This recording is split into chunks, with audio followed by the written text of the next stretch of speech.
entonces que esta exposición estaba disparada, sobre todo porque en estos homenajes, en estos actos conmemorativos o en las reflexiones, se percibe que los actores son en su mayoría siempre varones, y que si bien hay un recambio generacional, este recambio generacional no se estaría correspondiendo con una cuestión de género. A partir de ahí se me ocurren tres ejes sobre los que se puede reflexionar para ir sumando sentido y para que desde la memoria, en este caso femenina, oblicua, diversa, se puedan volver a significar los conceptos de verdad y de justicia.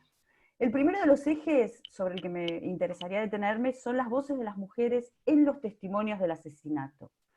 En estos testimonios aparecen las mujeres acompañando, por ejemplo, en el momento de dar la noticia de la tragedia a los familiares de los asesinados, aparecen las religiosas de San Camilo y de San Pedro Claver acomodando y limpiando los cuerpos, y luego, como testimonio de memoria, emergen y se fijan los testimonios de las madres, sobre todo la de las madres de los seminaristas, que aparecen como reacciones frente a la muerte del hijo. Digamos, no van no entran en el terreno de lo político, sino que quedan como las reacciones de una madre frente a la muerte de su hijo. En cuanto a los testimonios alrededor del hecho, entendiendo que el testimonio es siempre de los que se salvan, son todas voces masculinas. O sea, parecería ser que frente al asesinato de 5 varones, los salvados también son varones. No se percibe, no existe la percepción de que a lo mejor hay mujeres que también se salvaron y que podrían estar dando ese testimonio. Y por otro lado, hay voces de mujeres capaces de dar testimonio. Y me estoy refiriendo a todo un proceso posterior que existió en los 80, en donde hay un grupo de catequistas mujeres muy fuerte, de mucha acción pastoral dentro de la comunidad de San Patricio y de acción también en territorio, por ejemplo en el norte del Gran Buenos Aires. Y ese grupo está bastante invisibilizado, digo, ese grupo de mujeres catequistas. Esto no tiene mucho que ver, pero una de las características generales en los relatos de memoria de las mujeres es la experiencia personal, la que pasa por el propio cuerpo, la que tiene que ver con las maternidades, con los hijos, con las lastimaduras. Mi experiencia personal es que yo me mudé al barrio en el 77. La masacre ya había sucedido, en casa se sabía lo que había pasado, y recuerdo bastante chica haber ido a las misas de los 4 de julio. Sin embargo, mi primer contacto directo, mi primer contacto corporal con la tragedia, fue el 4 de julio de 1982, donde mis catequistas, María Inés y Horacio, María Inés hoy es mi madrina además, nos llevaron a ver la alfombra agujereada por las balas y todavía manchada por la sangre de los mártires.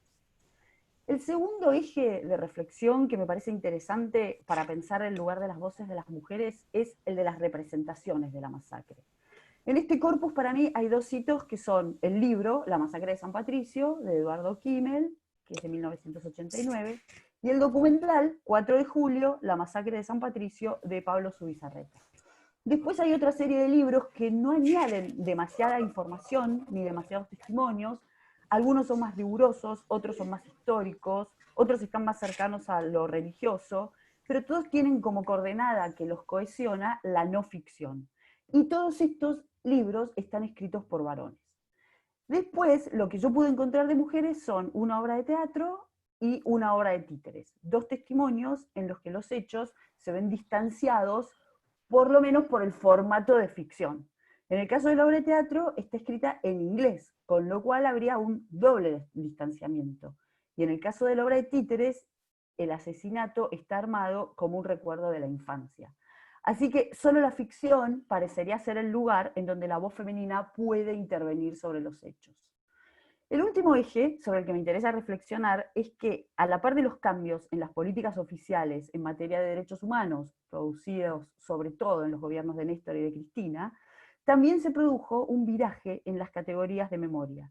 Se pasó de una memoria humanitaria, la de la CONADEP y la del juicio a las juntas, en donde se trabaja con el sintagma víctima inocente, a una memoria que es mucho más crítica y que construye la idea de víctima militante.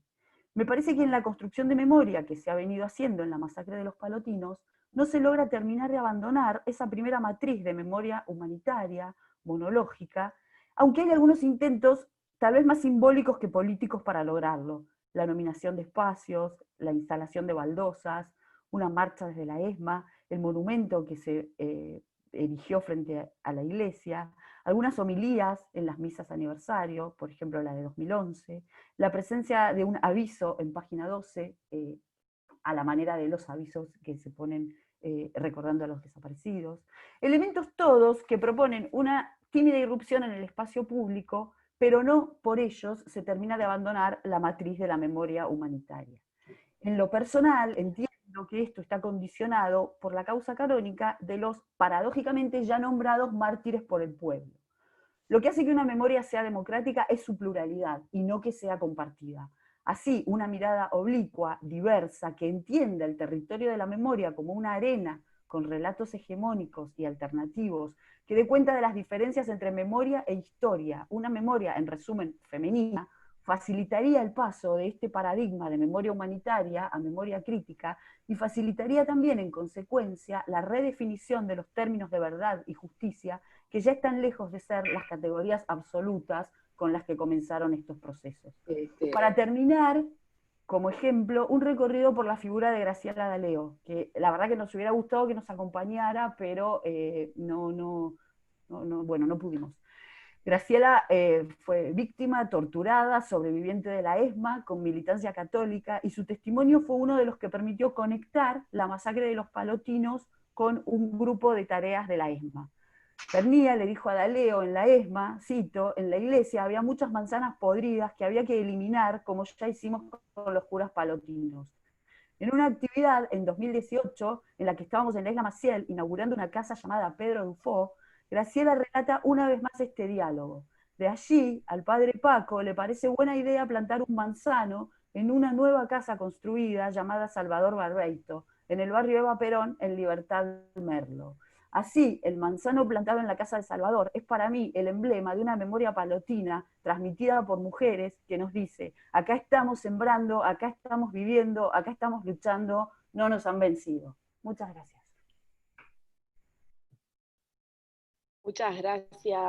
Muchas gracias, Flor.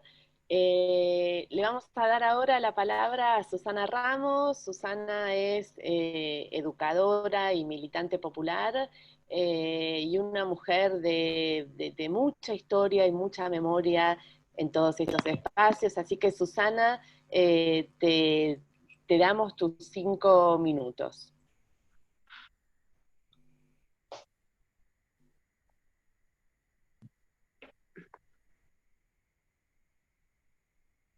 Estás muteada todavía, te tenés que desmutear.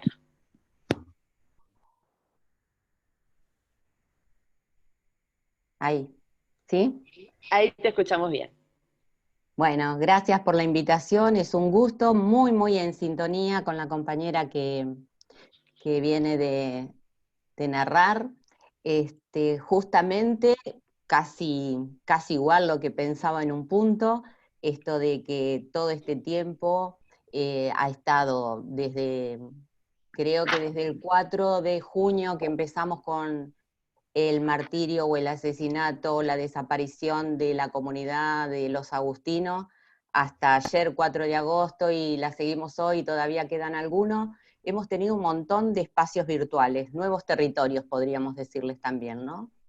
Y también he participado de varios, o de la mayoría, y también he visto esto de que el asesinato de los mártires ha estado casi siempre narrado por varones y las audiencias han sido mayoritariamente femeninas, excepto en el de la causa, que era más técnico, quizás había más varones. En todos los demás están mujeres militantes del campo social, pastoral, digamos, y bueno, y la palabra está capturada casi totalmente por los varones, en muchos casos también varones clérigos, narrando la historia de los mártires desde el lugar de los mártires también, clérigos religiosos. Entonces también ahí hay una memoria con una perspectiva muy jerárquica y patriarcal, aun cuando hablen de liberación, lo hablan en términos por ahí más social, políticos, económicos, y no tanto en la igualdad de género. Bueno, Yo particularmente lo sigo viendo con un poco de asombro y de dolor, porque muchos de los testimonios han sido de varones muy compañeros, digamos, en la tarea, de haber sostenido también la memoria durante estos últimos años. Una de las cuestiones que me parece es que las mujeres tenemos que preguntarnos por qué nos hacemos un poco, justamente que no sería este el conversatorio, porque este está convocado por mujeres y todas vamos a ser mujeres las que tengamos la palabra, pero sí las que estamos acá estamos en otros espacios y ahí es donde me parece que podemos hacer la diferencia, animarnos a narrar desde nuestras perspectivas, también conversándolo con compañeras para leerlo a la luz de otros territorios, como son los territorios de los cuerpos de las mujeres populares, con las que comparto algunos espacios, escucho sus visiones, sus lamentos, sus aspiraciones, y me parece que cuando toman contacto con esta experiencia de los mártires, hacen una lectura bastante diferente de la que estamos acostumbradas y acostumbrados a escuchar. Entonces ahí me parece que hay una tarea muy interesante para hacer. También me parece que hay que rescatar más, yo conozco más la figura de Angelelli, porque viví muchos años con mujeres y muy cerca de varones que fueron contemporáneos, que fueron sus amigos, sus colaboradores, y entonces es como que para mí Angelelli casi es una matriz teológica y eclesial, es una referencia importante. He pasado la mayor parte de mi vida escuchando narraciones, pero también escuchándola de la boca, de los sentimientos, de las experiencias, de las vivencias de mujeres. Y eso me parece que está poco contado. El año pasado, no, mejor dicho, este año, en abril, el año pasado escribimos un pequeño librito, la Congregación de las Hermanas Azules, las que siguen siendo monjas y las que hemos dejado la congregación, diríamos canónicamente, porque seguimos con la pertenencia al carisma y todo lo que nos ha unido y comprometido la experiencia de haber vivido en La Rioja, muchas de nosotras, y ahí narramos cómo era el vínculo de Angelelli con las mujeres. Y es interesante porque las hermanas son críticas y dicen que Angelelli también era clerical y no puede no haberlo sido, viviendo en la época en que vivía y habiendo protagonizado el momento de la Iglesia, que era el Concilio Vaticano II, ¿no? Medellín, era tanto protagonismo de los varones religiosos, pero las mujeres a La Rioja fueron invitadas a vivir, a constituir comunidades de iguales, y donde él cuando las presentaba a la comunidad decía que eran vecinas cercanas. Y con ellas generó espacios de mucha movilización al interior del espacio eclesial y pastoral, barrial, fueron invitadas a vivir en las periferias, pero a protagonizar acontecimientos, no sé, por ejemplo, mujeres en espacio de sindicalización. Ahí está Lola, que figura como María Mercedes, nunca le decimos María Mercedes, pero así se llama, que después yo le decía hoy, por favor, contanos a todas, que muchas no saben, esa experiencia tan hermosa de la que ella fue protagonista. También está Silvia, que han sido contemporáneas, que han vivido.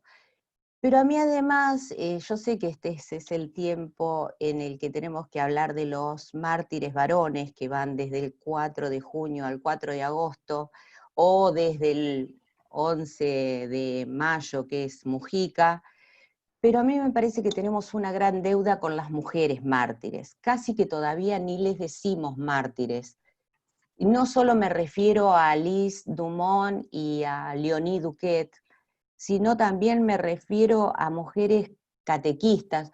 Yo tengo más conocimiento, por supuesto, del espacio eclesial, de ese provengo, en ese me he movido toda la vida, y habrá otras, pero bueno, si murieron por su testimonio, por su entrega, por su compromiso, si las asesinaron, por esa causa, ¿por qué los varones son mártires y las mujeres no son nombradas como tal?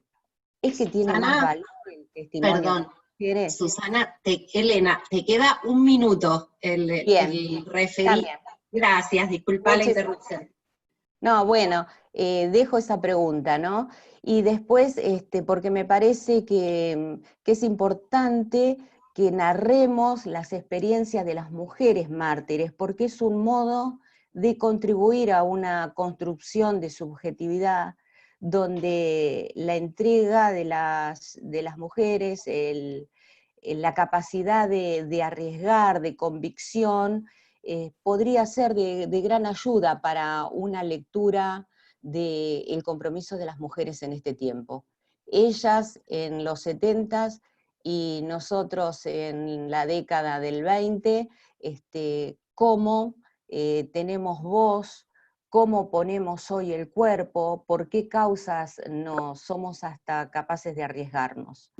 Entonces quisiera, y siendo que el tema es mujeres y territorio, me parece que una mujer que hay que rescatar es Leonie, porque Leonie tuvo una tarea territorial impresionante.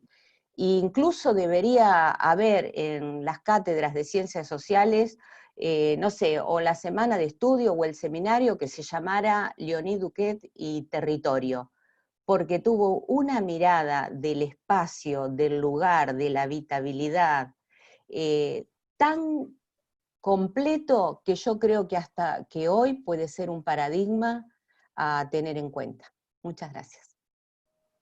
No, muchas gracias a vos, Susana. La verdad, excelentes presentaciones, enriquecedoras, conmovedoras. Le vamos ahora a dar la palabra a Margarita Zubizarreta, que es trabajadora social y militante del campo popular, y después a ver qué más nos quiere contar, porque se habló mucho de catequistas, Margarita, y vos ahí tenés muchas cosas que decirnos, ¿no? Muchas gracias a todas y todos por compartir este espacio. Cuando me invitaron a participar empecé a tener una conmoción interna porque es la primera vez que doy testimonio de esta marca de terror y de sangre que fue el 4 de julio del 76. Y lo que más me desafió es cómo decir en 5 o 7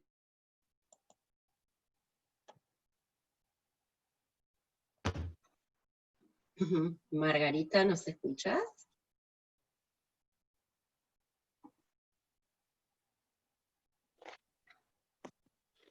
Parece que salió Margarita. Yo ahora le mando un mensaje y si les parece, mientras esperamos que Margarita vuelva, le podemos dar la palabra a Fátima. Fátima, ¿te podemos escuchar? Fátima Cabrera es educadora popular, coordina el espacio interreligioso Patrice Rice en la ex-ESMA. Y si podés ahora hablar, Fátima, te escuchamos.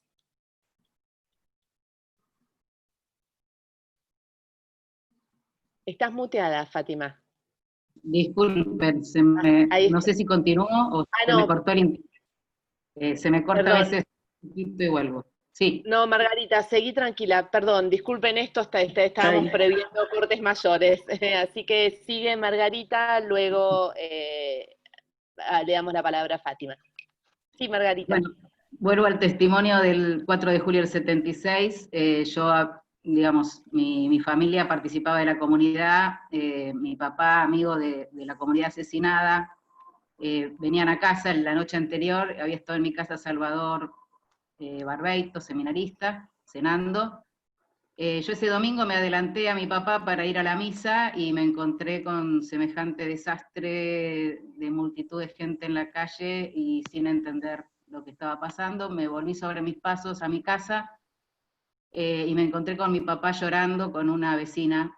La primera vez que veía a mi papá llorar, papá 51 años, yo 11 años, y bueno, ese hecho marcó para toda la vida. Yo volví a mi casa, mi mamá había estado 1 año y medio con depresión muy aguda, muy muy profunda, estaba saliendo de esa situación. Me fui, me ubiqué, me acuerdo, en cuclillas, como en posición fetal, atrás de la cama, de mi cama, entre la cama y el armario de ropa, digamos, en un huequito chiquitito, y me quedé un rato ahí llorando y preguntándome por qué había pasado semejante desastre de una comunidad religiosa asesinada, acribillada, un domingo, ¿no? A la mañana. Desde ahí, bueno, ese hecho marcó para siempre nuestra historia personal, nuestra historia familiar. Nosotros, bueno, enseguida empezamos disculpas. A los 15 años había un grupo, como estaban diciendo, de una potencia tremenda de catequistas. Esto es en el año 80, ya desde el 78, cuando ordenaron a Roberto Quilmit, que era un seminarista que se había salvado del asesinato porque estaba en Medellín, Colombia, haciendo un curso. Él volvió a esa parroquia, empezó la pastoral de niños, y allí se convocó un grupo de 12, 13 catequistas, la mayoría mujeres, que me parece que, como en mi caso, fuimos convocados por esa injusticia y ese asesinato tremendo, acompañado de un silencio institucional en general, por parte de la Iglesia y la congregación. Y porque, bueno, el terrorismo de Estado nos marcó a todos en esa situación. Lo impresionante fue que se generó como un intento de con las propias vidas, dar testimonio, ¿no? Con un compromiso pastoral, después social, político. En mi caso, después empecé a conocer a las hermanas de la Compañía de María y a ir a una misión en Formosa durante 4 años, 2 o 3 veces por año. Hice la carrera de trabajo social, milité en el centro de estudiantes, y me llevó a discernir una vocación religiosa, que fue entrar a la congregación de las Hermanas de la Compañía de María, con un compromiso enorme con la educación popular. Viví en barrios populares todos los 23 años que estuve en la congregación, con un compromiso impresionante de tanto las mujeres hermanas mías de comunidad religiosas, como también todas las mujeres que conocí, que admiro y que valoro y que siguen marcando mi vida, como son las mujeres de los barrios y de las organizaciones de los barrios. Luchadoras, ¿no? Se sabe que en los barrios, en condiciones vulneradas, la vida es lucha, ¿no? Una amiga mía Marta, del barrio Mitre, que hace más de 30 años que la conozco y sigo trabajando allí como voluntaria, siempre dice, ¿no? La vida de los pobres es lucha, sin lucha no hay vida. Esto me lleva a que un poco quise vertebrar mi testimonio de hoy con lo que es la causa, ¿no? La causa de asesinato de los palotinos. Para los creyentes es la causa de Jesús, para los pobres es la causa de lucha que tiene cada día que emprenden en su condición de vulneración de derechos. Es la lucha de miles y miles y millones de mujeres invisibilizadas en su lucha de género y de violencia. Y bueno, me parece que no es casual que después de 44 años, donde todavía esta causa de los mártires palotinos está impune, sería como, parafraseando a Galeano, ¿no? Las causas abiertas de América Latina, ¿no? Las causas de los palotinos siguen impunes, las causas de las víctimas por un proyecto económico de muerte siguen impunes, mientras no sigamos luchando como militantes populares, como el movimiento de derechos humanos y sociales por transformar estas condiciones de muerte. O sea que la causa de los palotinos sigue abierta, y la causa de pobreza y de injusticia, de desigualdad de nuestros pueblos latinoamericanos, sigue también impune si como sociedad no logramos caminos de mayor justicia, solidaridad, igualdad. Bueno, a mí me marcó el asesinato de la comunidad palotina. Yo estuve en la congregación, en el 2013 dejé la congregación, ahora soy docente universitaria en la Universidad de Moreno, Universidad de Buenos Aires, sigo voluntaria en el Centro Comunitario Barrio Mitre, con 30 años, con algunas interrupciones por mudanza como monja, estuve en Barrio La Gloria Mendoza, en Brasil, en Trujuy Moreno, siempre viviendo en barrios populares, aprendiendo y resignificando lo que quise hacer cuando mataron a la comunidad, que es entregar la vida.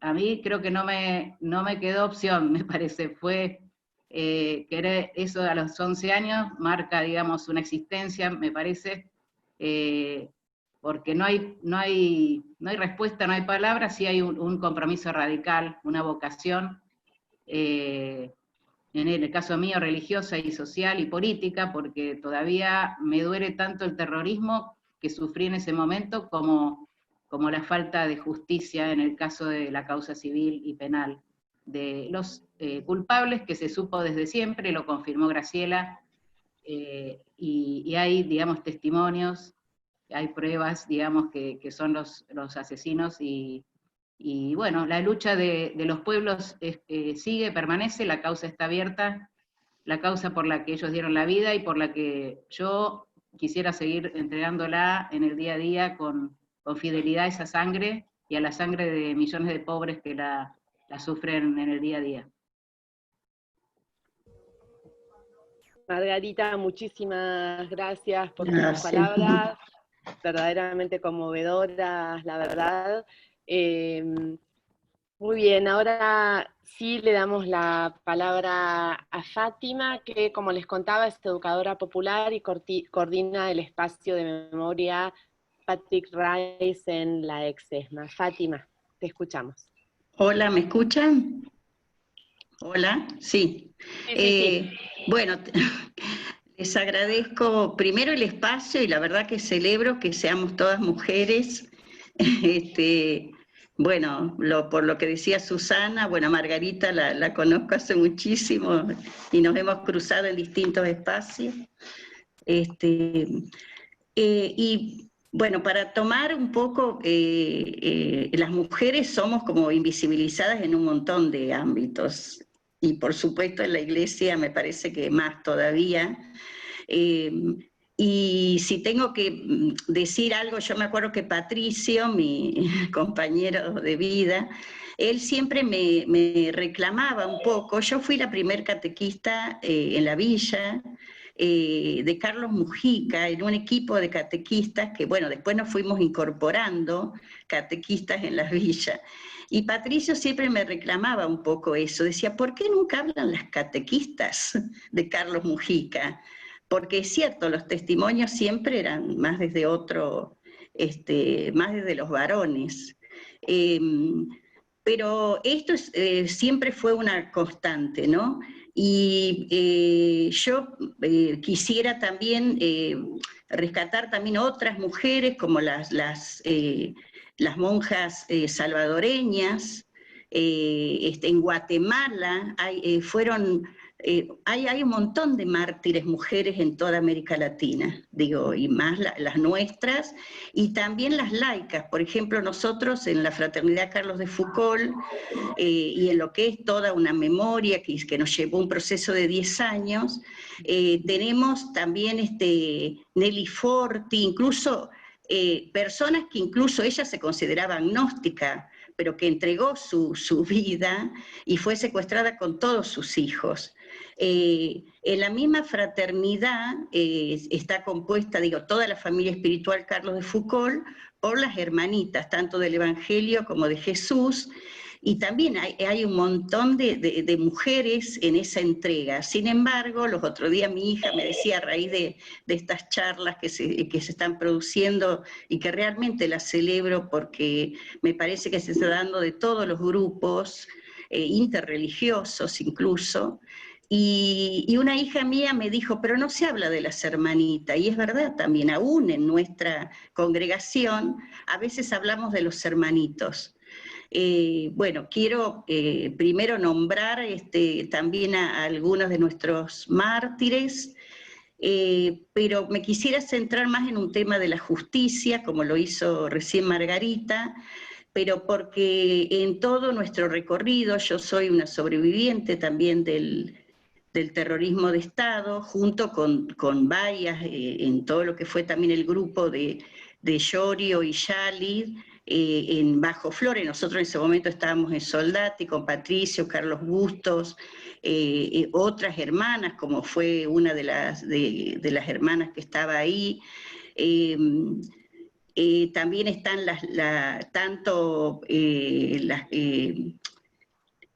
una de las chicas que estaban ahí era Marta Vázquez, María Marta Vázquez, y la hija de Emilio Miñones, que es hermana también de otra compañera, Mercedes Miñones. Siempre hubo mujeres, y aún en lo que fue lo que pensó acá Arturo Paoli, en lo que era la fraternidad amplia, el intento que había desde la fraternidad era que con los hermanos estuvieran parejas. Y ahí fue central también en esas experiencias que después, bueno, no continuaron. Estuvo Ada de Alessandro, que bueno, ella ya falleció, pero que quiero rescatarla en toda su entrega. Marita, que también es otra sobreviviente, y que ella fue la primera pareja junto con Felipe, y que las bendice, digamos, en ese momento se hizo con Monseñor Angelelli, digo. Siempre estuvimos las mujeres. Pero una cuestión que me parece central, porque es una lucha permanente y que, bueno, yo la he tenido siempre, es el tema de la justicia. Primero rescatar, bueno, que aún con los pasos que vamos dando, y aunque sean lentos, en nuestro país eso lo estamos haciendo, en el caso de Monseñor Angelelli, o nosotros, por ejemplo, tenemos presentada ahora una causa, la segunda querella, que logramos también con mucha insistencia, y también tengo que decirlo, insistencia de las mujeres dentro de la fraternidad, y ahora los hermanos del Evangelio tienen presentada la segunda querella como congregación. Sin embargo, como ustedes saben, en los juicios, que es algo terrible, nosotros somos las víctimas quienes debemos presentar las pruebas. Y en el caso de Mauricio Silva, que es el sacerdote barrendero, que además no solamente fue secuestrado él, sino dos compañeros más, Goitía y San Martino, por ser un sacerdote obrero, él era barrendero, y también tuvieron una intervención para la defensa de los trabajadores. O sea que no solamente había sido secuestrado por ser cura y por su, justamente esta opción por los pobres, sino también por hacer una actividad gremial dentro de todo esto, que es integral para nosotros. Yo siempre digo que nosotras, además de ser militantes, para mí la síntesis pasa también por la fe y la política, o sea, no nos podemos separar, va toda nuestra vida entregada en eso. Yo me dediqué muchos años en la educación popular y en todo lo que fue el programa de alfabetización, que bueno, por ahí nos conocimos con Margarita, educación básica, y trabajo en todas las villas de la ciudad por años hasta que me jubilé, y siempre, bueno, es de una manera integral, uno vive esa fe en los territorios y también la militancia y política por los derechos más básicos para nuestro pueblo. Fátima, perdón. Sí. Estarían cumpliéndose tus 5 minutos. Si querés cerrar, disculpa la interrupción. No, por favor. Sí quisiera cerrar con rescatar el espacio, que también fue pensado en un momento como un rescate del lugar de la memoria, que es el espacio interreligioso, Patricio Raiz, lleva su nombre porque cuando él estaba presentando el proyecto falleció en el 2010, y la verdad que yo, por un lado, fue desde la fraternidad que rescatamos el lugar, y la verdad tengo que decir también que somos muchísimas las mujeres que impulsamos ese espacio, que ya es interreligioso, que tiene un gran recorrido, y que, bueno, justamente lo que rescata es la memoria de nuestros mártires, ¿no? Nada más. Muchísimas gracias, Fátima. La verdad, un placer escucharlas a todas. Ahora les vamos a dar la palabra a María Balbo. María forma parte de la comunidad de la Isla Maciel. María, ¿estás por ahí? Ahí está. Acá estoy. Bueno, muy buenos días a todos y a todas. Muchas gracias por este espacio.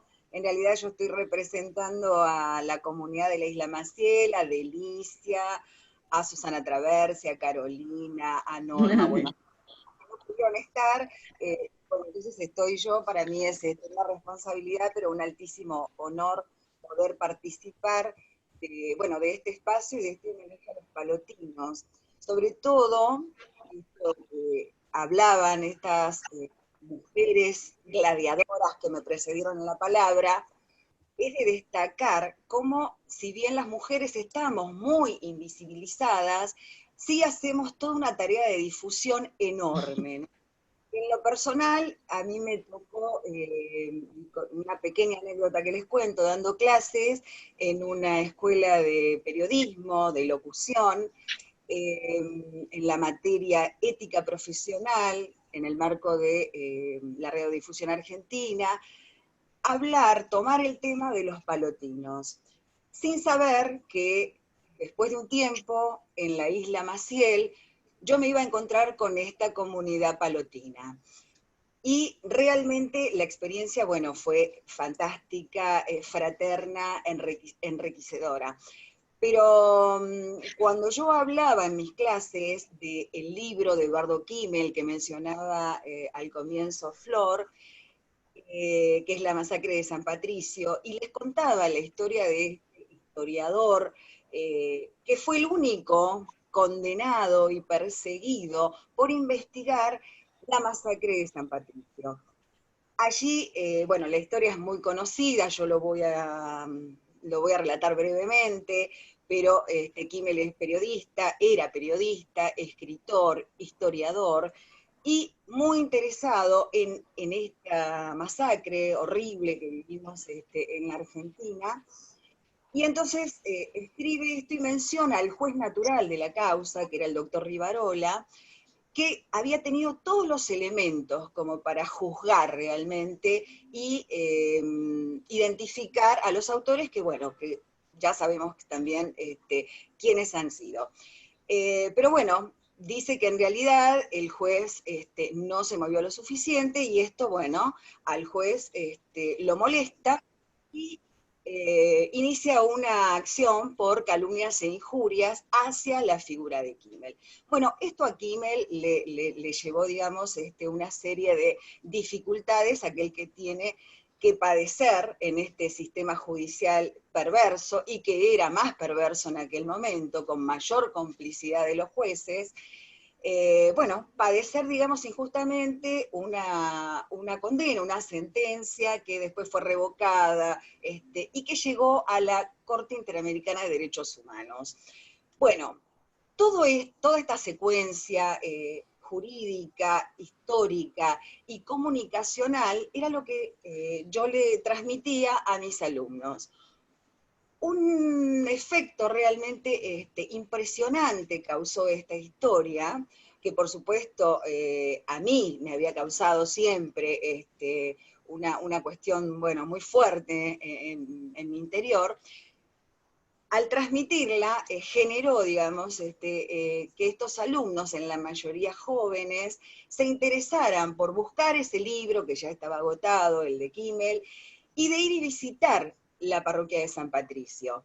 Bueno, entonces dentro del debate que hacíamos en el aula, bueno, San Patricio en un barrio rico, una parroquia rica, y después esta unión, ¿no?, con parroquias y comunidades pobres, vulnerables, donde realmente la ayuda al prójimo se valora muchísimo.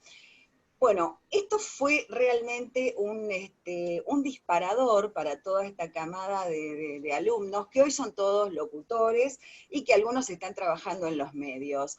¿Cómo conocieron? A través de esta pequeña difusión que hace una humilde comunicadora, porque en realidad ni siquiera yo soy profesora pedagógica, sino lo daba como locutora y como abogada, que podía dar esas materias.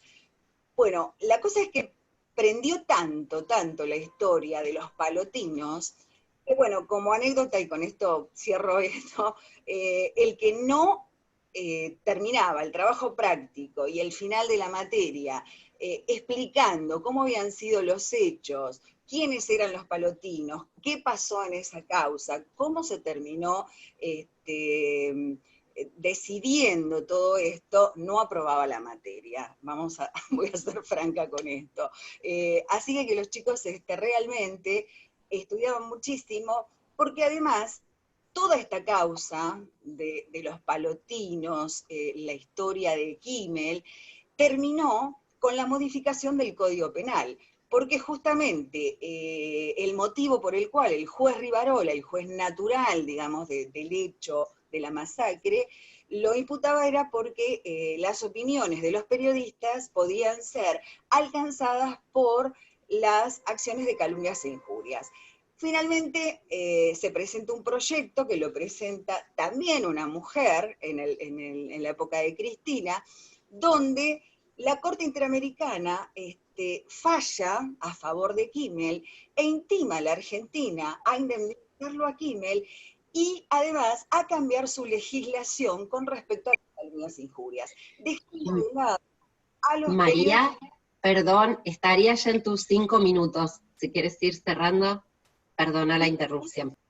No, por favor. Bueno, y con respecto a la isla Maciel y esta comunidad palotina, el espíritu de los mártires está dado en que se hicieron hogares de tránsito, sobre todo la casa Pedro Dufó, donde una familia de la isla Maciel, la de Noelia Machado, pudo realmente tener una segunda oportunidad, donde las condiciones habitacionales en las que vivían eran paupérrimas, y con esta casa que fue amorosamente equipada por la comunidad palotina en la isla Maciel, en esa conjunción fraterna y amorosa, les dio una segunda oportunidad a esta familia. Noelia, con 6 hijos, maternando sola prácticamente, y con su padre a cargo, hoy puede vivir en una casa digna.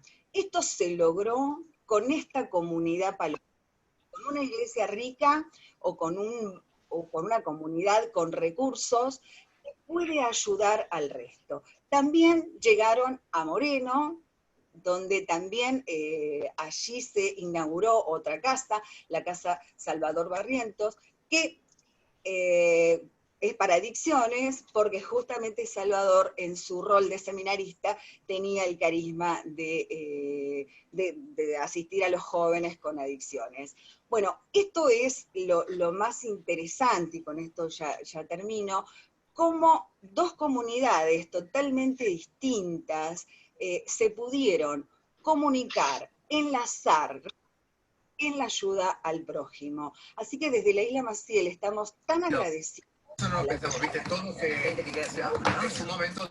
Gracias. Muchísimas gracias, María.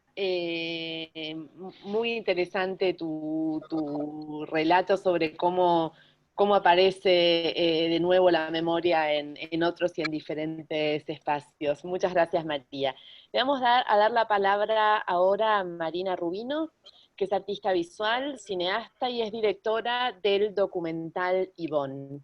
Marina, te escuchamos. Perdón, antes de que empiece Marina, disculpen, les pedimos que chequen tener sus micrófonos cerrados, quienes no estén hablando. Ahora sí, disculpen.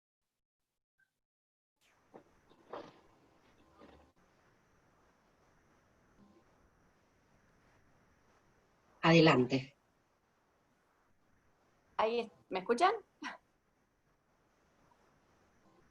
Bueno, muchas gracias por la invitación. La verdad, muy emocionante escuchar en primera persona tantos testimonios.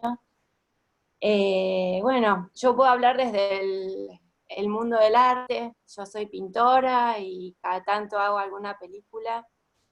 Y bueno, el año pasado estrenamos Yvonne, que es un retrato sobre Yvonne Pierron, la monja francesa, que logró escapar del destino de dos amigas, Alice Domon y Dieudonné Duquet.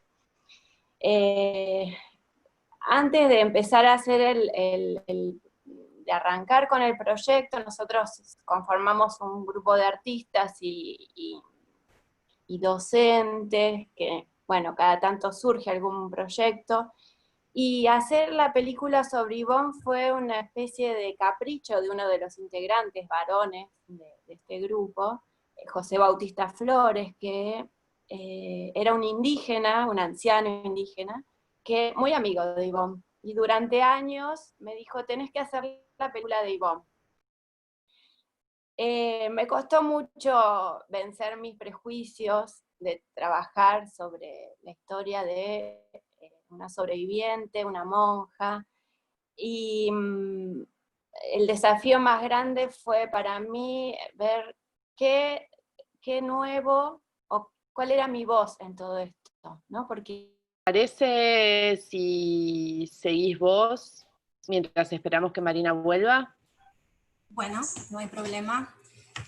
Espera que te presento entonces. Soledad Catogio es investigadora del CEIL y es autora del libro Los desaparecidos de la iglesia. Ay, así que, bueno, sí, acá lo tengo. Te escuchamos, Sole. Antes que nada quiero agradecer a las organizadoras la invitación de estar acá en este conversatorio y a todas, ahí Fátima muestra mi libro, gracias Fátima, y a todas la posibilidad de escucharlas. Lo primero que quería hacer es una pequeña reflexión con relación al título de este encuentro, ¿no? Mártires varones, memoria de mujeres, que puede leerse como una oposición o puede leerse en sintonía con lo que decía Florencia, como un vínculo fundamental, ¿no? Entre esas figuras de memoria de los mártires y esa mayoría, ¿no?, de mujeres que hace años que vienen transmitiendo esas memorias, ¿no? Me parecía muy interesante escuchar en los distintos relatos el rol de las catequistas, ¿no? Sin esas mujeres, en ese proceso colectivo de semiotización de esas figuras, no estaríamos hablando hoy de esos mártires varones. El desafío es empezar a construir entonces las figuras de nuestras mártires mujeres, ¿no? ¿Será mártiras? No lo sé. Bueno, en ese sentido, ¿no?, son fundamentales esas mujeres, tanto religiosas como las laicas, las catequistas, las maestras, las trabajadoras sociales, las voluntarias, las cuidadoras que han hilvanado, ¿no?, en todos estos años una pedagogía de esas memorias en sus territorios concretos. En contraste con esas memorias fundamentalmente femeninas, pero donde las voces de las mujeres aparecen como siendo testigos de la historia fundamentalmente protagonizada por varones o sobrevivientes de experiencias, donde también, ¿no?, lo que predomina es la cercanía con alguna figura emblemática y a veces de la jerarquía eclesiástica masculina. Justamente la historia de la iglesia y de la historia de la represión a la iglesia se ha contado fundamentalmente desde una óptica masculina, poniendo el foco en los varones. Yo misma, digamos, en mi propio libro, hablo en términos generales y la verdad es que me detengo poco en ese instrumento. He ido revisando eso a partir de algunas invitaciones concretas, esta específicamente, el año pasado, otro encuentro también muy productivo que hubo en este sentido. Ahora bien, esa figura del mártir que fue clave para dar sentido a la situación represiva, instalar un deber de memoria para las víctimas sin justicia, dejó en un cono de sombra, invisibilizadas, estas historias múltiples de mujeres religiosas, pero también de mujeres militantes en un sentido amplio. Fíjense, ¿no? ¿Qué relato se construyó desde las historias testimoniales, ¿no? Emblemáticas, como uno la Simone, pero también la de muchos otros, de las que obviamente valoramos y debemos mucho, pero fíjense cómo Pedro Sivak, ¿no? Un recopilador de historias de la editorial Guadalupe, recuerda a Mónica Mignone, ¿no? Titula su historia como la hija de un militante católico, de un ilustre militante católico, ¿no? Fíjense cómo han quedado encuadradas, ¿no? Lo que yo encuentro en esas historias testimoniales, pero también en la forma en que fueron vigiladas y reprimidas esas mujeres, de ser incluidas no en nombre propio, sino como parte de un relato o de una dramática colectiva más general, ¿sí? Aparecen como formando partes de grupos catequísticos, ¿no? Han ido surgiendo distintas historias, ¿no? Fíjense el grupo del Bajo Flores, donde fundamentalmente estaba integrado por mujeres, pero también el grupo de Olivos, ¿no? Del barrio La Manuelita, en Bahía Blanca también, los distintos grupos juveniles aparecen como formando parte de grupos parroquiales o de entornos cercanos, ¿no? De La Rioja, de ahí presencia, digamos, distintas congregaciones femeninas. También, ¿no? El sello institucional, el sello de las congregaciones, suele opacar las propias trayectorias personales, ¿no? Y los nombres propios de estas mujeres, ¿no? Aparecen como de colegios, religiosas de institución. Encontramos en los documentos de inteligencia que fueron esas instituciones fundamentalmente objeto de vigilancia, ¿no? Y entre ellas hay algunas, ¿no? Que fueron particularmente más perseguidas que otras. Entonces aquí han surgido varias, quisiera volver a mencionarlas: las Hermanas del Divino Maestro, las Religiosas del Sagrado Corazón, las Franciscanas Misioneras de María, Fraternidad del Evangelio, las Hermanitas de Jesús, las Hermanas de la Inmaculada Concepción de Castres, las Hermanas de la Compañía de María, las Hermanas de la Misericordia, ¿no? Son vigiladas y observadas y reprimidas en distintos territorios, ¿no? Al mismo tiempo aparecen como objeto de vigilancia por los materiales de enseñanza que usan, ¿no? Por la orientación postconciliar, ¿sí? O liberadora de sus pedagogías, por portar la Biblia latinoamericana, y también por su rol clave en términos del acompañamiento de las víctimas, ¿no? Son observadas por acompañar los homenajes o las misas de desaparecidos del MED, aparecen en los documentos de inteligencia de la policía bonaerense por su rol, ¿no? Por su rol clave en el acompañamiento de las Madres de Plaza de Mayo. En el caso de Alice, bueno, es un caso emblemático en ese sentido. Y también en esto que salió, que mencionaba Flor, ¿no? En la manipulación de los cuerpos, ¿no? A mí me llamó siempre la atención los relatos de las religiosas del Sagrado Corazón, que son enviadas por Angelelli a buscar los cuerpos de los curas Carlos de Dios Murias y Gabriel Longueville, digamos, porque se creía que ellas iban a ser, ¿no? Menos reprimidas, menos observadas, ¿no? En los distintos testimonios que surgieron estos días, por el caso de Angelelli, me causaba gracia ver que todas las fotos tenían como fuente, digamos, las había tomado Germain, ¿no? Una religiosa, la misma religiosa. Entonces aparecen también en un segundo plano tomando las fotos, documentando sus eventos. Bien. Entonces, la pregunta que quiero dejar planteada, o la invitación, creo que los tiempos han cambiado y hay un impulso nuevo, ¿no? De hablar con voz propia, en nombre propio, y no en nombre de la institución a la cual se pertenece, o la autoridad a la cual se responde. Entonces, quiero invitarlas a multiplicar esas memorias y esas historias, ¿no? En una encuesta que hicimos en el CEIL, me parecía sugerente ver que aumentó muchísimo la aceptación, por ejemplo, del sacerdocio femenino en cuanto a la opinión, digamos, del 2008 al 2019. Hay también un mayor énfasis en la aceptación de que las mujeres tengan derechos sobre sus cuerpos. Entonces, quiero invitarlas a hablar en nombre propio, a multiplicar esas memorias, esas historias, y bueno, agradecerles la posibilidad de estar aquí. Muchísimas gracias, Soledad. Siempre clara y planteando las preguntas que hay que plantear. Por suerte volvió Marina, así que la invitamos a Marina a que continúe con su exposición. Bueno, no sé hasta dónde llegué, acá se cortó internet, la luz, pasa de todo en la montaña.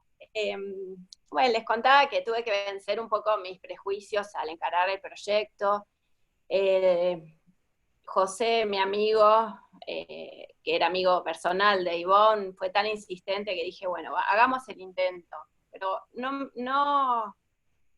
a ver, conocía la historia de las monjas francesas víctimas, conocía la historia de Ivonne como sobreviviente, pero cuando uno encara un proyecto de cine pensando que son 5 años mínimo de trabajo, decía, bueno, Ivonne no es una heroína, a ver,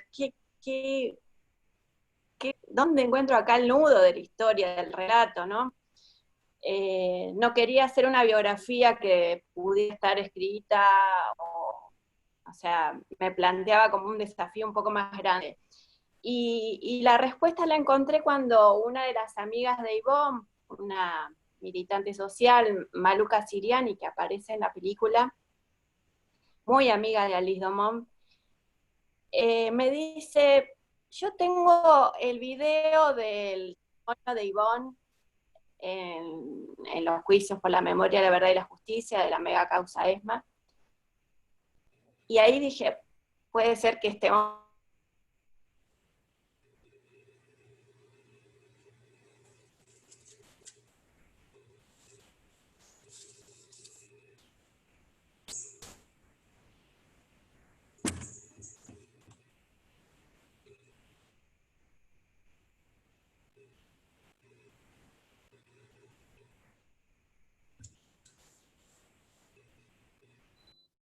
Esperamos de nuevo a Marina que vuelva.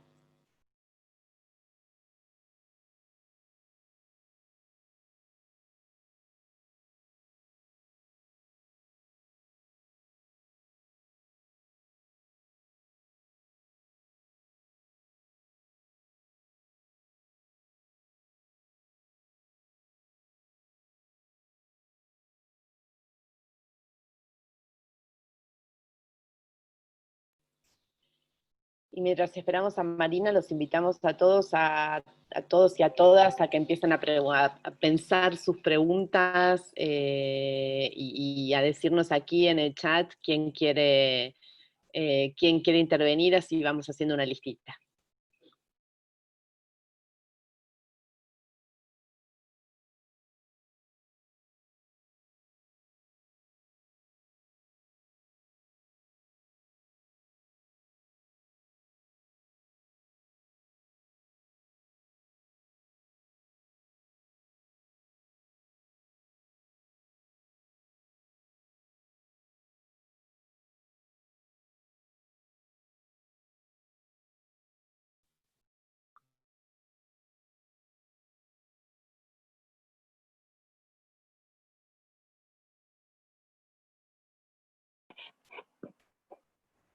Ahí volví.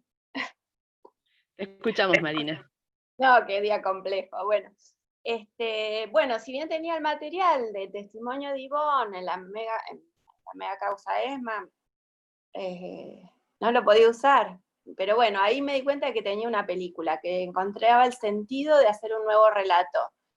El sentido era ver que si bien no tenía el carácter de heroína, la vida de Yvonne, el haber sido testigo de todos estos hechos y el haber dado testimonio ya era suficiente para contarlo, porque que es como termina la película. Ella dice, en toda historia siempre tiene que haber un sobreviviente, un testigo para contarla, ¿no? Y lo interesante del testimonio de Yvonne es que tuvo que esperar 23 años para darlo, ¿no? Porque ella estaba citada justo cuando se ponen en ejecución las leyes de obediencia debida y punto final, y en ese momento no era tan viejita como cuando dio su testimonio, que ya tenía 80 y tantos, ¿no? Sin embargo, su testimonio fue clave, y eso se ve en la película, porque tenía que dar fe de que sus dos compañeras habían sido ejecutadas y habían sido torturadas. Así que, bueno, rescatar de la historia la figura de Yvonne Pierron es valorizar todo este trabajo de estas mujeres silenciadas por la misma historia, ¿no? Bueno, eso. Aprovechamos aquí para invitarlas a ver el documental Yvonne. Hay una plataforma en donde lo pueden alquilar y también lo pueden comprar. Y la verdad es un excelente documental. Y muchas gracias, Marina, por estar aquí con nosotras. Bueno, ahora si les parece, abrimos a una ronda de preguntas, comentarios. Recuerden que nos dicen a nosotras y hablan y después se vuelven a silenciar, así no crea tanta interferencia.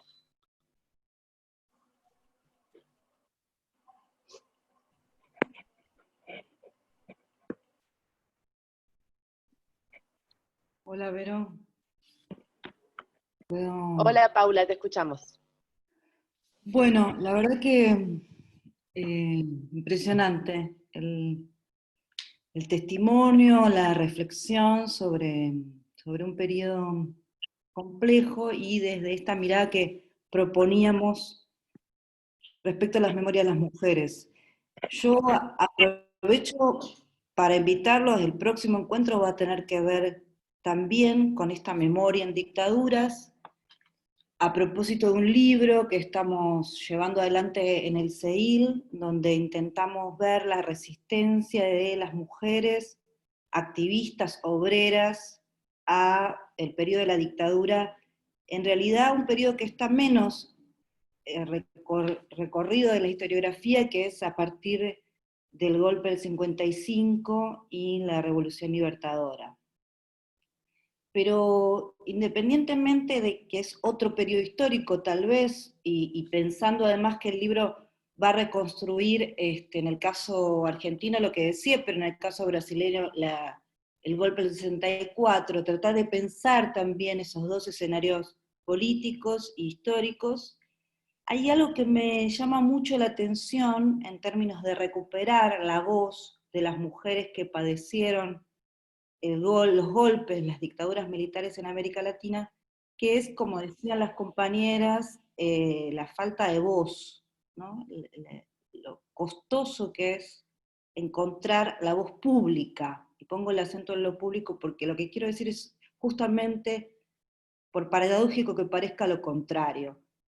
Uno tiene mucha dificultad en la búsqueda de esa voz pública, sin embargo, y como se decía también aquí, están muy presentes en la reconstrucción de la memoria, pero también están muy presentes en la comunicación en ese periodo, en la comunicación entre las víctimas.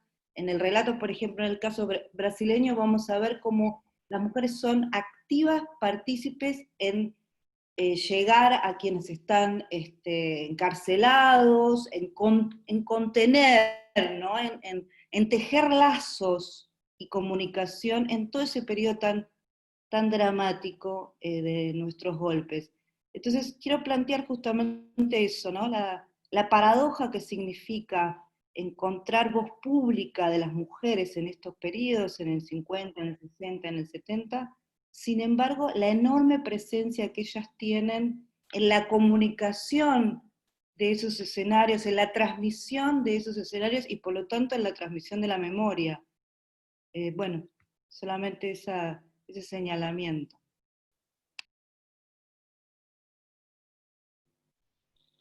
Gracias, Paula. Ya les vamos a mandar la invitación al próximo conversatorio. Y bueno, el que quiera hacer algún comentario, pregunta, consulta.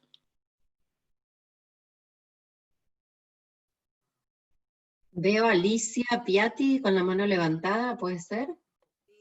¿Qué quieres? No se te escucha, por lo menos yo no te escucho, Alicia. Entonces puede ser que mi micrófono no funcione. Ahora sí, si quieres hablar un poco más cerca del micrófono. ¿Ahora? ¿Así? ¿Escuchan? Un poco más fuerte, sí, pero te escuchamos. Bueno, estoy iniciando porque tuve muchos problemas de micrófono. No sé si se mejoró.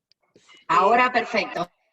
Perfecto. Bueno, entonces, en principio, agradecerle muchísimo a Fátima que me haya invitado a este encuentro.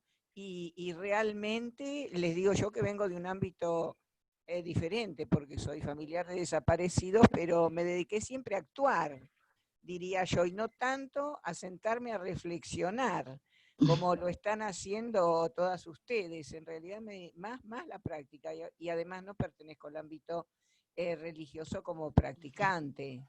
Si bien cada vez que hablaban, como tengo una familia, una parte irlandesa de mi familia, tenía una tía monja, ¿no? y que además era cada vez que íbamos a visitarla, yo soy bastante grande, ya tengo 76 años, cuando íbamos a visitarla al colegio, donde ella estaba, siempre venía de trabajar en el barrio. Y nunca supe qué era trabajar en el barrio, pero lo heredé, no sé cómo, por transmisión. Y ahora que las escucho a todas ustedes, realmente creo que comprendo a esa tía monja que tenía de uniforme azul, de orientación francesa era, y bueno, y comprendo lo que es el trabajo barrial desde la religión en estos momentos. Así que muchas gracias por participar. Gracias, Alicia. Y aquí vemos a Adela que tiene la mano levantada también. Ahí está, me conecto a todos. ¿Se escucha? Bien, estaba todo. Bueno, yo quería, agradecer la invitación, por supuesto, aunque llegué tarde, pero no quería dejar pasar el momento de mencionar, no voy a contar la historia, pero sí quiero mencionar, en la parroquia Nuestra Señora de las Victorias de La Plata, tenemos 7 desaparecidos y 2 expresas mujeres. Y de los 7 desaparecidos, Susana la Rubia, Nora la Rubia, hermana, Alicia Carrera de la Rubia, su mamá, Eduardo Ricci, Federico Baccini, que era sacerdote, Elisa Triaca y Diego Salas, que también son matrimonio, o pareja, bueno. Lo que quiero decir también es eso, ¿no? Que muchas veces no los hemos mencionado o no hemos levantado la memoria tan insistentemente, pero todo esto fue producto de toda la renovación, como lo planteó Fátima, y de la vivencia de una nueva iglesia, que ya hacían varios años que se venía gestando, y toda la vida parroquial llevaba a la práctica de ir a algún barrio, en este caso muchos de estos jóvenes iban a Ensenada, y bueno, y vivir ahí, compartir el día a día con los vecinos y acompañar la organización, ¿no es cierto?, de esos barrios. Eran estudiantes de medicina, muchos de ellos también. Bueno, eso quería comentar. Gracias. Muchas gracias, Adela, por tus comentarios. Y ahora, si las expositoras quieren retomar algún tema y trabajar alguna cuestión. Ana, ¿querés o podés hablar? Ana Lourdes, que escribiste algo ahí en el chat. Sí, no quería ocupar mucho el espacio, simplemente, primero nos debes una explicación, Vero, de por qué el título, dijiste que ibas a explicar por qué habían optado el título. Porque de hecho me llamó la atención, digo, ¿por qué mártires varones? O sea, ahora entiendo el contexto. ¿Por qué no mártires mujeres? Si está plagado, ¿no? Simplemente que se visibilizan más a los mártires varones, pero, y todo está armado para visibilizarlos más. Por eso se me ocurrió también decirlo del libro de Clara Temporelli, que realmente es muy interesante porque está centrado en mártires mujeres latinoamericanas. Y nada, eso, por ahí mi intervención es esa pregunta, Vero, ¿por qué elegir como título Mártires Varones? Que de vuelta, ahora lo entiendo un poco, pero está bueno que lo digan, ¿no? Y gracias, desde ya, muy constructivo, y además conocer a algunas personas y escucharlas, gente de las cuales había escuchado hablar, pero no había tenido ocasión de escuchar directamente, realmente muy constructivo, sinceramente. No, a ver, 2 segundos porque tampoco quiero monopolizar la respuesta, pero la verdad que el título fue una creación colectiva, cuya primera idea en realidad tampoco es mía, sino que fue una construcción entre las diferentes personas que estamos organizando este espacio en un tiempo fuerte para el martirologio, sobre todo para Argentina, porque sabemos que desde, como decía Susana, desde mayo hasta agosto hay toda una seguidilla de figuras de mártires relacionados con el trabajo social de la Iglesia, que aparecen una y otra vez, y cómo nos interesaba ver una enorme red de mujeres que sostenían todo el trabajo, y precisamente la invisibilización de sus figuras individuales, así como hay una apuesta muy fuerte a las figuras individuales al contar esas historias de los mártires varones, no la hay con las mujeres. Esto no, pretendía ser como una reflexión, y sobre todo veíamos también que, como dijo Susana, por las cuestiones, por temáticas de género y jerárquicas también, nos interesaba retomar esta pregunta para ponerla a discutir y para hacerla jugar en este espacio que se llama Mujeres y Territorios, para precisamente volver a pensar la acción de las mujeres en esos territorios. Una cosita puedo decir para sumar a la respuesta. En un primer momento, otro de los títulos que habíamos pensado era Mártires Varones, y entre signos de interrogación, Memoria de Varones. O sea, lo habíamos pensado más como un ejercicio de memoria que como el objeto. Después, a medida que fuimos hablando y fuimos viendo, el objeto se fue desplazando, y de hecho surgió la posibilidad entonces también de pensar en las mártiras, como decía Sole hace un rato, mujeres. Pero en realidad en un principio la idea tuvo que ver con esta invisibilización de las mujeres, no tanto en términos de mártires, sino en términos de productoras de memoria. De ahí es que me parece que quedó ese...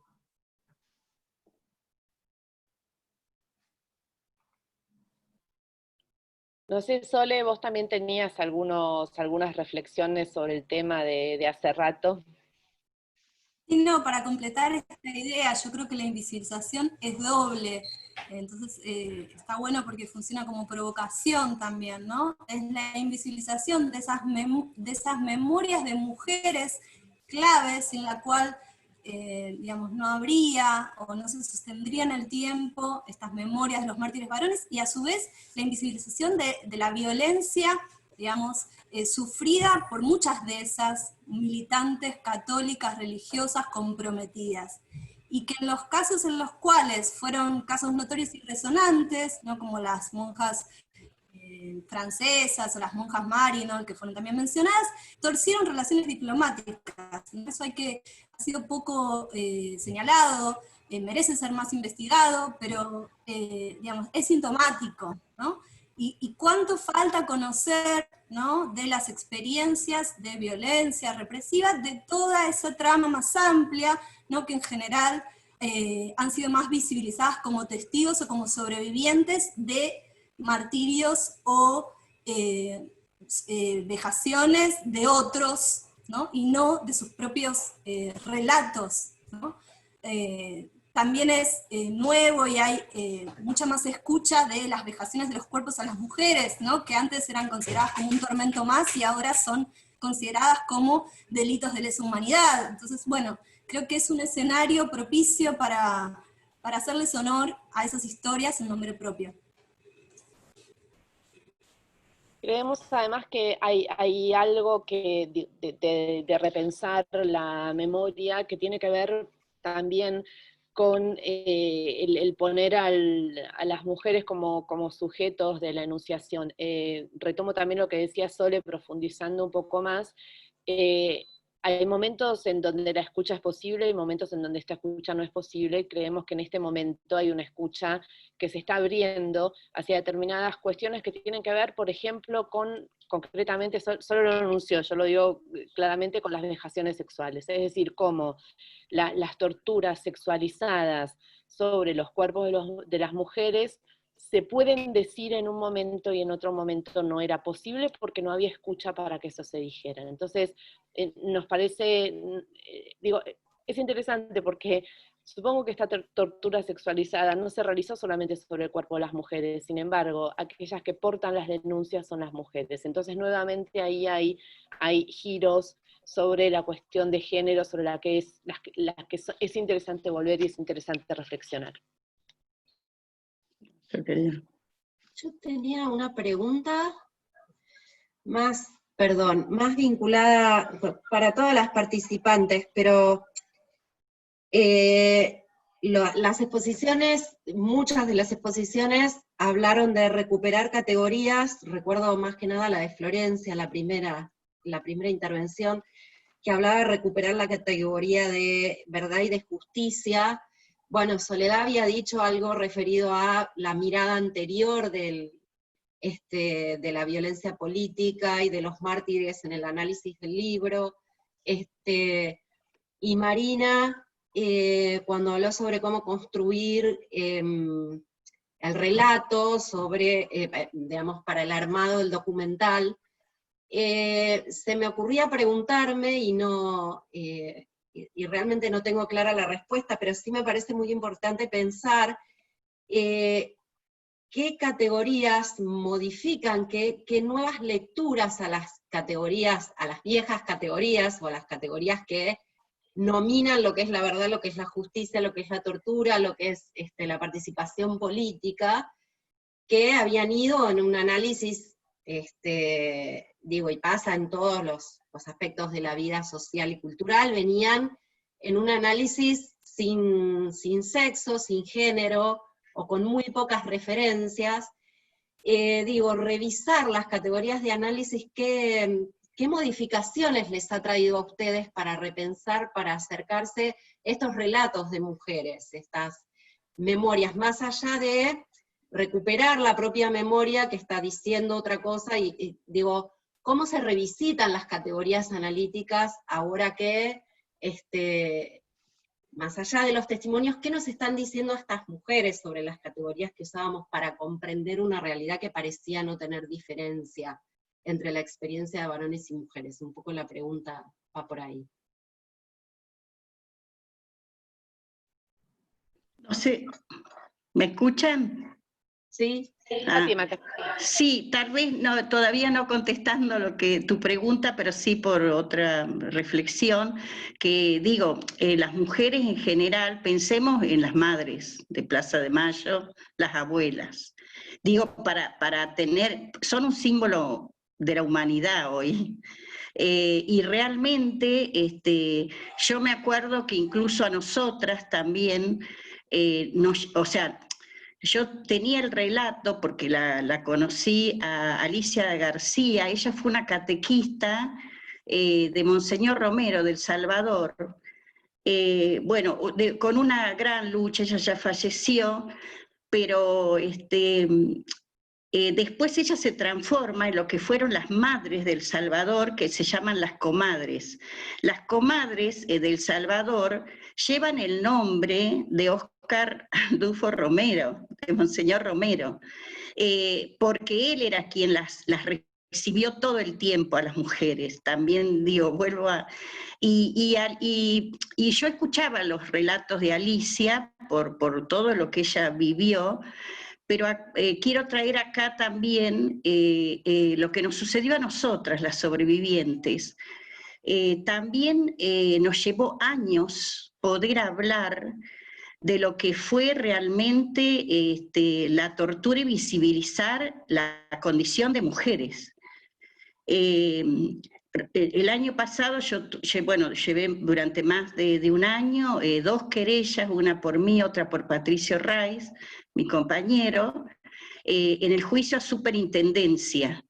Y fue fundamental, declaramos 65 personas, pero para mí fueron fundamentales los testimonios de las mujeres.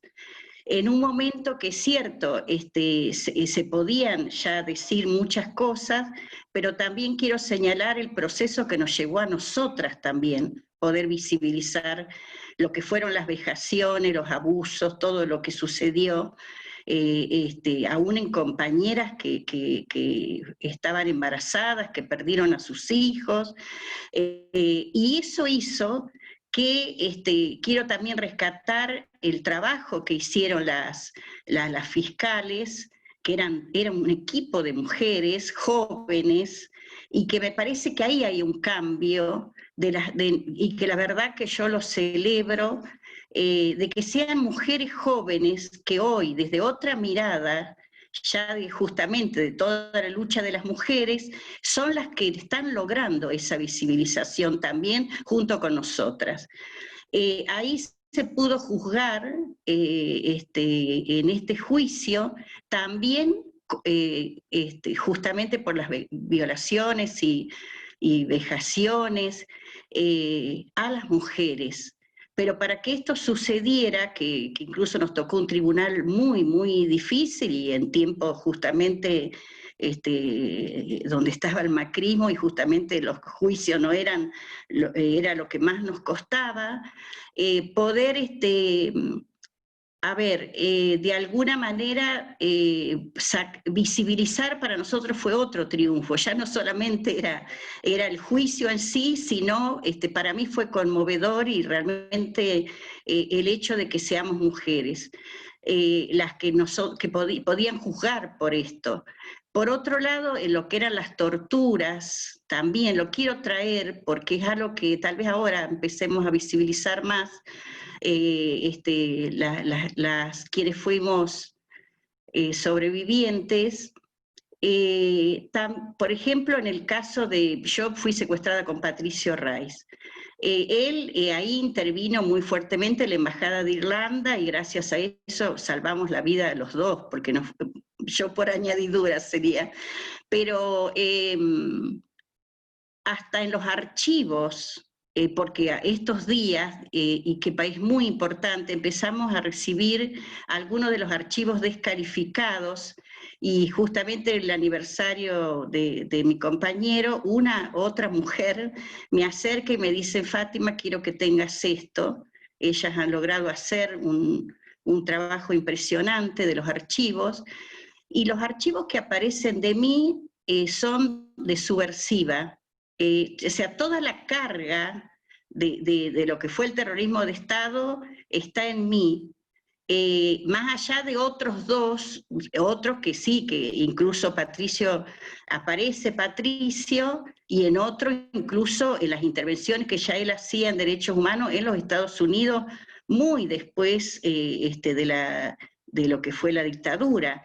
Pero el desprecio que se le tenía a las mujeres, y eso sucedió en los campos también, y después,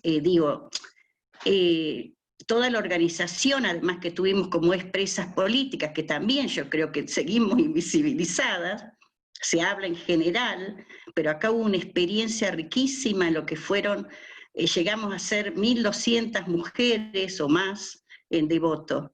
donde se concentró a todas las mujeres, y también pensando que en esa cárcel vidriera, porque éramos mujeres, no íbamos a producir lo que después fue toda una organización de resistencia. Entonces, ¿cuánto todavía nos falta relatar? Y yo creo que es un proceso que también lo vamos haciendo, porque es un proceso de memoria, de verdad, de justicia, y que en nuestro país el poder llegar a los juicios nos abre una perspectiva impresionante, que creo que es uno de los países del mundo que ha podido. Y en eso yo quiero también rescatar la fortaleza de esas mujeres, las madres, las hermanas, abuelas, y que llevan esta lucha, que son un ejemplo ético para toda la humanidad. Muchas gracias, Fátima. Margarita, Susana, María, si quieren hacer algún comentario, alguna reacción, las escuchamos. Y solo por el gusto de que pensemos, porque no es que tenga algo elaborado como proceso de pensamiento teórico sobre esto que plantea Elena, pero sí me parece que se va modificando, se va ampliando el concepto de verdad y de justicia en el contexto, ¿no? Hoy en día tenemos otras sensibilidades, otra conciencia para pensar. Hoy diríamos la verdad de cada quien, en la verdad de lo que le sucedió a todas, como cuenta Fátima, ¿no? Contaría también el relato personal, y no por eso tiene menos fuerza, se atendería a, se prestaría, me imagino, en decir que algo es verdad o no es verdad, no solo a una categoría moral, teórica, sino muy, muy sentida, muy construida desde la subjetividad, desde el ponerse en el lugar del otro, desde los derechos individuales y colectivos. Yo creo que se ha caminado en eso, que hay una conciencia, no sé si lo tenemos elaborado para decirlo de manera conceptual, pero sí en el modo de la percepción y del compromiso, porque yo creo que hoy estamos mucho más preparados para sumarnos a las causas, mucho más sensibles, mucho más prontos para poder, sobre todo las mujeres, digo, y en esto venimos en este largo camino de la búsqueda de derechos. Entonces, por ahí,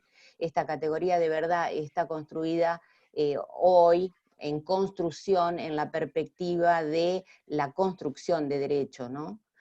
Por un lado me parece que esa podría, y así también podríamos decir, bueno, es tiempo de que hagamos también justicia de género, ¿no? Es más gravoso, es más despreciable si está realizado por una mujer, algo que no aprobamos, que si está realizado por un varón. Entonces yo creo que ya o nosotras mismas nos damos cuenta, o cualquier compañera nos hace dar cuenta, ¿no? Estamos más alerta, y eso me parece que no es una cuestión menor.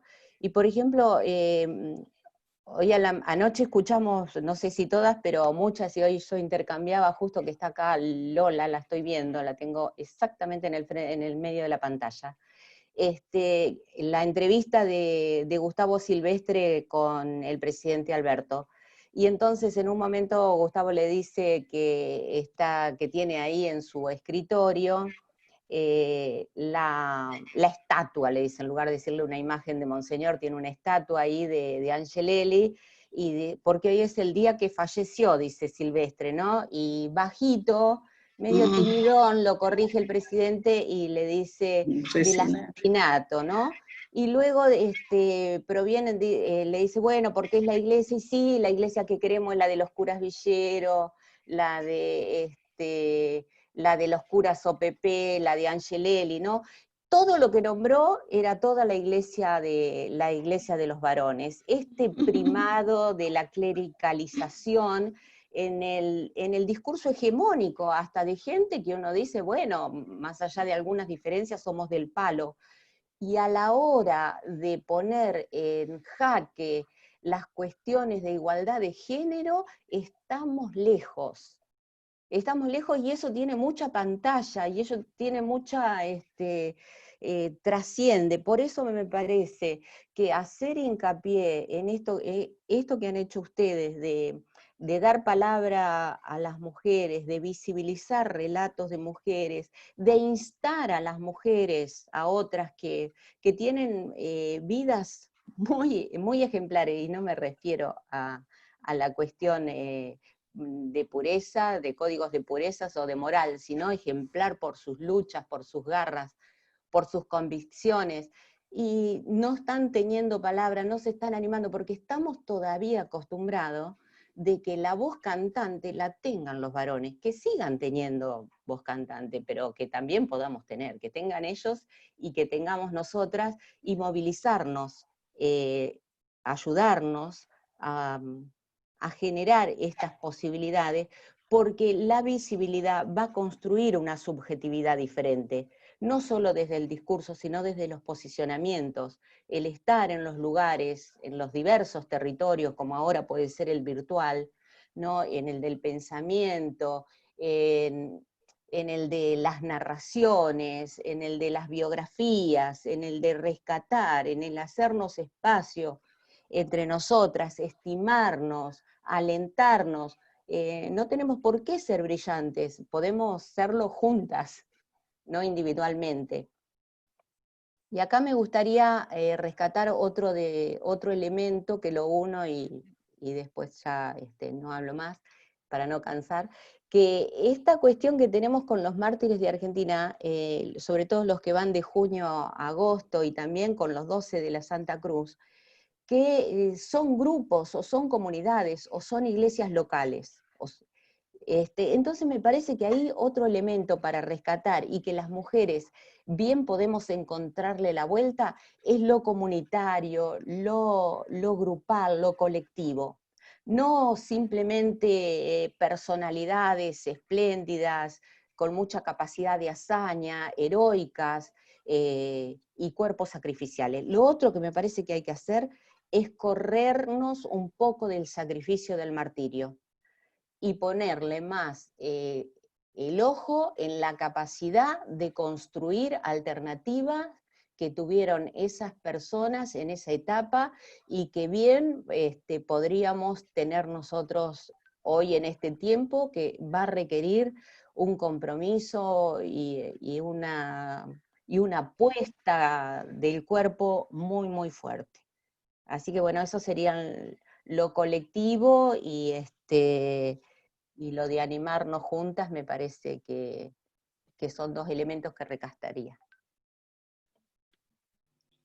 Muchísimas gracias, Susana. Margarita, María.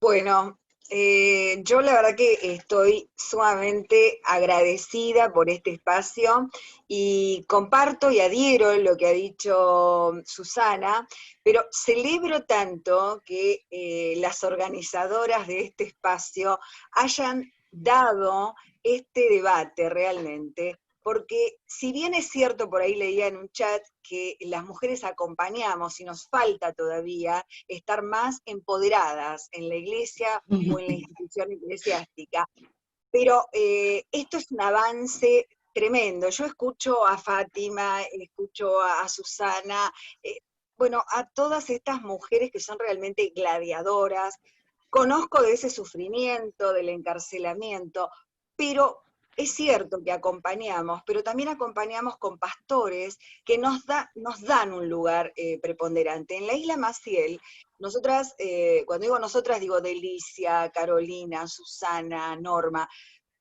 somos ex catequistas después de que Paco deja la Isla Maciel, pero en cada una de nuestras catequesis siempre estuvo la referencia y el relato a toda esta memoria viva, desde Mujica, Angelelli, Romero, los Palotinos, bueno, en fin, todos los mártires, porque hay muchísimos. Justamente en la misa del domingo yo leía la carta, escuchaba la carta de Fátima, y realmente es tan enriquecedor todo el testimonio, ¿no? Es una cuestión histórica, pero de un valor tan preciado, ¿no? Como la cantidad de mártires, y esto también con Soledad, con su libro, realmente las mujeres también estamos de esta manera. Por eso celebro tanto que se haya podido debatir y crear este espacio, porque las mujeres han puesto el cuerpo realmente, y acá quiero destacar la presencia de Flor y de su familia, de los palotinos, cómo amorosamente equiparon la casa de Noelia y todo lo que hicieron, ¿no? Hasta el mínimo detalle. Así que yo quiero agradecerle a esta curas de Acción por los Pobres, en especial al Padre Paco, que es el que nos ha dado este espacio a las mujeres, y decirles que la historia de ustedes, los testimonios, han sido recreados en todas nuestras catequesis para empoderar a nuestros niños y a los jóvenes de la isla Maciel. Muchas gracias por haberme invitado, pero encantadísima de haberlas escuchado y conocido así virtualmente. Gracias, a su disposición. Muchas gracias a vos, María. Margarita. Sí, por ahí un poco resonando en todas las participaciones, me parece que desde el 76 se sintió en la historia nuestra familiar de mucho compromiso dentro de la Iglesia Católica como las dos iglesias, ¿no? En definitiva, la iglesia oficial y la iglesia del pueblo, ¿no? Leonardo Boff decía siempre que Jesús soñó con el reino y vino la iglesia.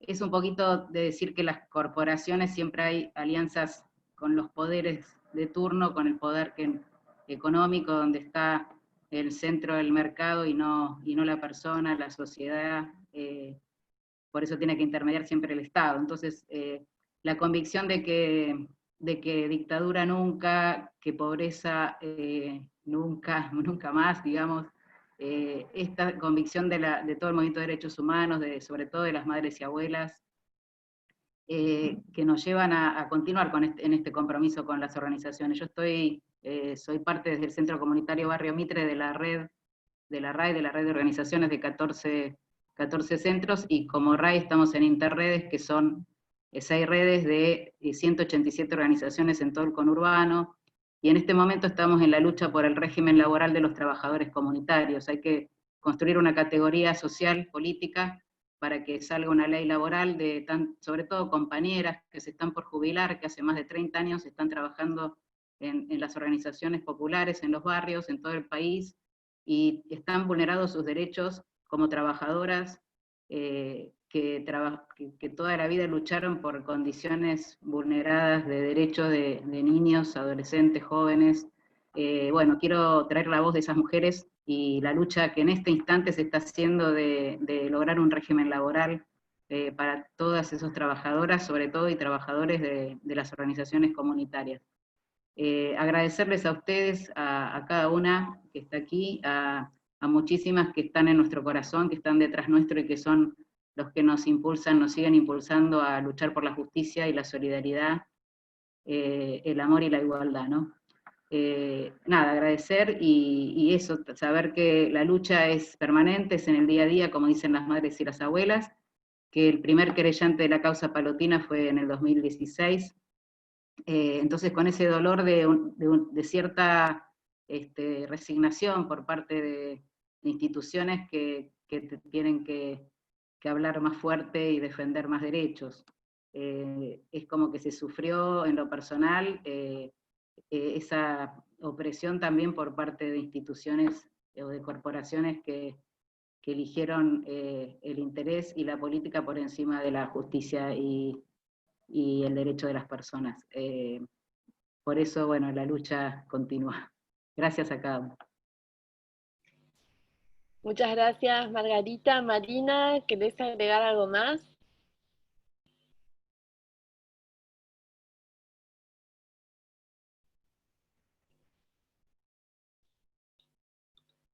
Está silenciada, Marina.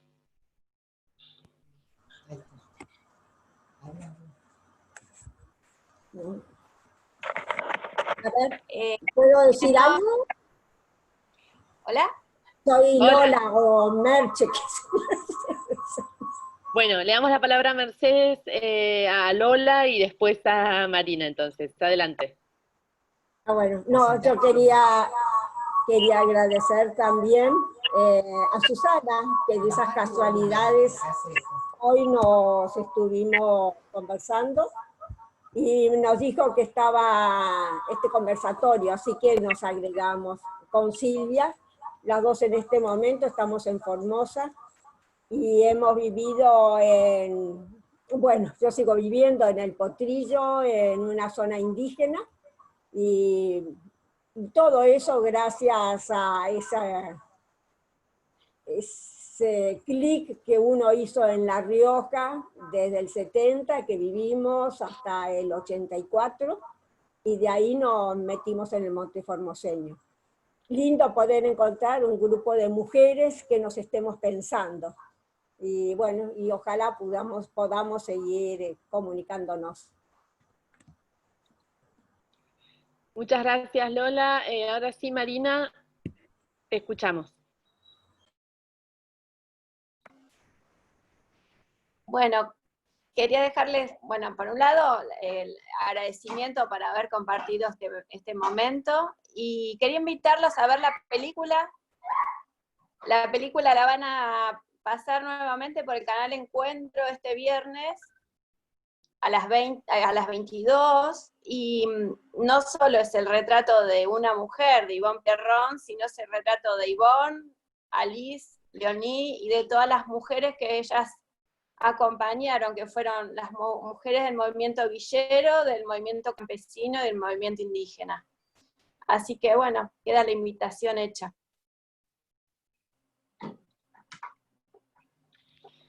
Muy bien, muchas gracias, Marina. Florencia, vos querías decir algo, así que te damos la palabra a vos antes del cierre.